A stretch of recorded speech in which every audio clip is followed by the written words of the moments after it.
So, ladies and gentlemen, welcome to our video of Mars in the second house for Virgo ascendant people and Mars in the second house in Libra. While it rules the 8th house with the sign of Aries and 3rd house with the sign of Scorpio. And yes, after 2 weeks I'm doing this because things just happen.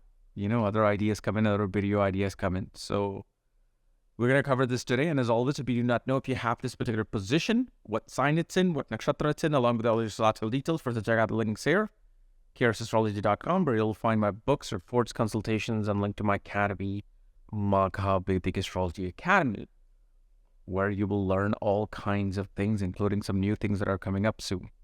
And of course, you know the video that I made a couple of days ago of seeing your life journey, you know, in a horoscope. The person whose chart I picked put their analysis on the pinned comment, so you can check that out. So, Mars in the second house. So, of course, see, Mars for Virgo ascendant, known as the Trick Lord, right? Trick Lord, Dia Lord, it rules the 3rd house, but it also rules the 8th house. And there are many, many facets to it. But we'll see, when you're looking at Mars in a horoscope, first focus on just Mars itself. What is Mars representing? Well, the number one thing that Mars will represent in your horoscope is your younger brother. Okay, not just siblings, younger brother, not elder brother, younger brother. It represents, okay, your blood family. Now, there are many things in astrology we can consider your ancestry. You know, your Rahu is your paternal ancestry, Ketu is your maternal ancestry. Ketu is also the actual soul's lineage. See, Ketu represents your lineage you've been coming from. Because look, you could have been in your family's lineage, maybe, let's say, just this life. Before this, you could have been born in Persia. You could have been born in Japan. You could have been born in the United States. And you decided to take a birth because of your karmas into that Indian family or vice versa. Okay, so there's many paths to this. So Mars represents, because in Nadi, Mars is, both in Nadi and both in Parashari, Mars represents blood. But especially in Nadi, they use this concept of blood as the bloodstream in your veins, which is, again, through the lineage you've been born into. Okay. And 8th house, as much as it gets the bad name of, you know, the house of, like, the most malefic house and this and that, the main thing that 8th house actually shows is the transformation in an individual's life. Because if you think, well, 8th house is a house of death, you're going to be so wrong, okay? Because the more than even the 8th house is the 7th house, okay? That is the main thing related to that. 8th house is Ayush. It's the Ayusha Bhava. It's actually long life. It actually represents the length of life. 12th from it becomes the 7th house, right? So you can be afraid of the 8th house. Now, 8th house will also represents secrecy. 8th house will represent joint assets and the life of marriage. It represents inheritance, insurance, wills and estates. Okay. And then 3rd house, naturally, is the house of siblings, neighbors, efforts. Okay. The efforts that you make to find success. That's what the 3rd house is. So it's controlling these particular 2 houses sitting in the 2nd house. 2nd house is what? 2nd house is your accumulated wealth. Okay, now this is not money. So let's not always jump to money with the 2nd house. Because if you really want to know money, cash, money, liquids, that's Venus. Venus's potential will show the money or anything, any form of value that you can get what you need right now. Because your family assets could be land. Your family assets could be jewelry, gems. You can't go to a car dealership and say, well, look, I got 20 acres of land. Can I go buy this Mercedes Benz? They're going to be like, go sell your land. When you get the money, you go and buy this Mercedes. That's Venus is. But second house represents the bank balance. It naturally is also part of the bank system. It is family. It is the home that you enter into after birth. As much as you think fourth house is the home that you enter into, fourth house is the womb of your mother. And most of the time now, but instead of old age or back for older times, you're now born in a hospital. And pretty much over 70 to 80% through a C-section. So what happens? Your body is born, and then you go into the second house. Meaning you enter the family. So Mars here, first of all, show that one of the most unique things you'll find with this particular Mars in Libra is that from Libra, it aspects its own house, the 8th house. And Mars is going to protect that. Why? Because Mars is protection and security. Mars is a soldier and a fighter. So this individual will always find a way to secure their joint assets, to attain the inheritance. Now, of course, inheritance usually will be seen with the cluster of planets in the 8th house. Inheritance will be seen with the 8th Lord. So it's in the second house. And then Mars is the significator of land. So we see that this person is able to secure, and even if, let's say, your lineage does not have any land, that happens. Doesn't mean that you're going to get some inheritance of land, because what if your family never owned the land? What this shows is that this person is capable of attaining land through surprise sources. Because 8th house is surprise, 8th house is sudden things, right? This person, because the Lord of it is looking at its own sign, this person is going to be able to secure their ability to attain a home and a property. And Mars is in Libra. Libra is the original 7th house of marriage, unionship. So through marriage and unionship, they will be able to attain the home if, let's say, the inheritance doesn't come through the family. And the other thing we also see with this Mars, especially because it's in Libra, is that especially after marriage, one goes to faraway places to live their karma of the marriage. Because the 8th Lord is at the furthest point to itself, which is the 7th house. Because look, from the ascendant, 7th house is the furthest point. Because once you cross your ascendant degree in the 7th house, now you're coming back to the first house. You're getting closer. So many people, many students of mine asked, how come 12th house is not the furthest point? It is foreign lands. No, it signifies foreign lands. But it's right next to the first house. So it's not the furthest point. And because it's the 8th Lord, obviously, sure, 8th house is also the spouse's family. Spouse's family is going to be someone far away. They're going to have many people living in foreign lands. Now, yes, within the context of, one thing you see with this person is that there is going to be a spending habit. Okay, because with what happens with Mars in the second doesn't matter actually even about the sign. Mars in the second will always, first of all, secure itself. Security becomes very important. See, for Mars, money is not security. Because Mars is a soldier. Think what a soldier thinks like. If you give soldier money, what are they going to do? They're going to buy bullets. They're going to buy the gun. They're going to buy the knife. They're going to buy the food. They're going to buy the fire. They're going to buy a camp.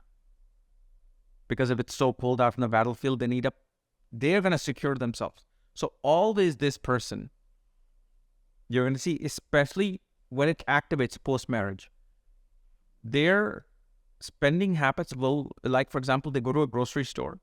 They'll buy all kinds of things they don't even need because they feel like, okay, I need to secure myself.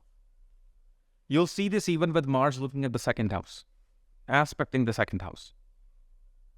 So one of the best suggestions for Mars in the second house would be to invest money. Is if you do want to spend money, invest it. Invest in land. And of course, the value comes through land because Mars is land. In the second house also shows that a person will also be able to generate money through electronic equipments. Meaning, like a lot of people especially in India and Eastern society, they have a lot of like electronic stores. Here, electronic stores is a different thing. In India is a different thing. Like a lot of people will in India will even sell old electronics and people will buy them. Here, old electronics just go into your trash can. Now, I don't know how the things are now in India, but I mean, I do know because I do so many charts of people who have like electronic stores, whether they sell old cell phones, old this. And of course, if you have Mars and Saturn together or Saturn looking at Mars, you're going to sell the old items. Especially also, you will see this person will have especially enough space in the home for all the medical needs. This person is going to make sure that every medical need is met. Someone gets burned, they have a spray. Someone has some kind of a cut, they have a bandage. They have all these medicines and all of those things. They're going to secure those things. And especially this person will also get into things like yoga. They will get into yoga. At the same time, yes, Mars is also heat, right? Fire. And it is the heat of the body. So especially in Libra, you will see, because not in Libra, sorry, in the second house in Libra, which then you will see, especially whenever they're in a relationship, whenever they're married, they become very conscious of their diet. They're going to feel like I need to appear like Mars within my marriage, within my relationship. See, they become very conscious about their body when they're in a relationship. So if they were, let's say, eating fast food and they get into a relationship, suddenly they will change their diet to something that can perfect their body again. So if you want to say maybe there's a bit of an insecurity, yeah, there might be. But the thing is, they're simply wanting others to value their appearance, because Mars is also Dhiyakarka, is the significator of the body. And so they can get obsessed. Like they have a very meticulous one path in Libra. See, Libra is about refining something. Libra, I'm sure there's a zodiac sign in the galaxy named Reba. But Libra is a sign of perfection. And one thing you will see, that disputes within the family happens because this person wants everybody to behave in a perfectionist manner. Otherwise, their criticism coming to play. They'll be very much a perfectionist with their children. Okay. And of course, because it goes into Libra, we also see because of the marriage, there would be disputes with the father. Disputes can occur with the guru. But of course, you want to be very careful because of this particular Mars insulting any guru, sadhu, priest. Be very, very careful of that. Because if you insult, for example, let's say a spiritual guru is there and they tell you a story and you're like, wait a second, this story sounds like hogwash. Okay, fine. Don't insult the guru even if you don't believe it. The best thing to do is just keep quiet and walk away. Don't go back to that guru if you feel that way. That's fine. You know, sometimes you do run into gurus are not compatible with you. Your destiny will bring you to the guru you want, but you don't want to do that, because then what it happens is it brings this manthan within your wealth. It brings sudden chaos within the wealth when you disrespect some religion, some authority, some religious or spiritual authority. And of course, usually in India, you will find, especially in this person's home at the altar, they will have most likely either Hanuman in their home. And there's this one other god, forgot the name. If I remember, I'll put it in annotation. But you will see that. And also with Mars in the second, very fast eater. And especially one of the things that becomes very kind of a gift for them is they know how to make the right decisions about especially insurance, inheritance, research. when they make quick decisions, precise, quick decisions, those particular area of life actually give them great results. Then Mars is also the third lord of short travels, efforts, younger siblings. So you will see this individual will always be spending money on younger siblings. They will not shy away from it. This person will also be making money by sudden travels.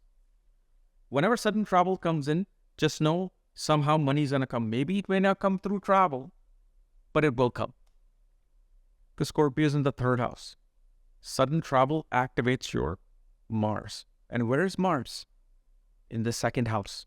Accumulation of assets, wealth. And especially, usually, surprisingly, you'll find with Mars in the second, in Libra, a strong discipline towards diet and food. Don't think this person's going to be just wanting to eat meat. Because, like, for example, you can have two people born on the same day. Same hour, even. Same hospital bed next to each other. But if one family, eats meat and everything, the other family, literally, there are Brindamanis. They don't even, forget meat, they don't even eat garlic or ginger or onion. Or garlic or onion, I believe. Well, this is how their constitution will be made into. Now, there are certain cases where a past life, where strong past life connection can come in, that even if the family eats meat, they'll be like, I'm not going to touch meat. I'm sure you've heard those stories. So this is how this particular Mars behaves in the second house. Okay? So anyway, guys, if you're new to my channel, subscribe below so you don't miss this type of videos. If you want to know where your Mars is placed along with all your thought details, check out the links here. And also make sure to check out the video that I made a couple of days ago. All right, bye-bye.